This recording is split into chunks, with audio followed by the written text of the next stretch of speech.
Today I wanted to show you one of my favorite non-invasive hemodynamic monitoring devices, which is often used to identify fluid responsiveness. So this device uses what's called bioreactance technology, and in two different phases it's going to measure basically the signal across the myocardium to give you stroke volume. Of course, we're going to index that, give you cardiac output, which we will also index. So if you've ever been in that situation where you're trying to decide fluid pressure, which way do we go? What you do is you'll hook up this device, and with the head of the bed up, feet flat, you're gonna get a baseline. The next thing, once you get your stroke volume index, your cardiac index, you're gonna drop the head and lift the patient's legs and do a passive leg raise test. So you're taking the blood volume in their legs and lower abdomen and pushing it back to the heart.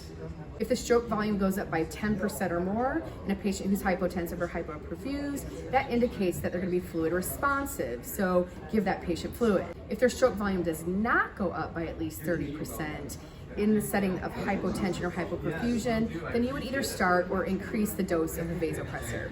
See the comments below from the FRESH trial, which was a randomized control trial using this technology with the PLR in septic patients with septic shock in the emergency department, to see the advantages. So bottom line though, it led to less dialysis needs, less intubations, they were cut by 50%, shorter length of stay in the ICU, and the exploratory endpoint was that more patients went home, and the primary endpoint was because they all got less fluid.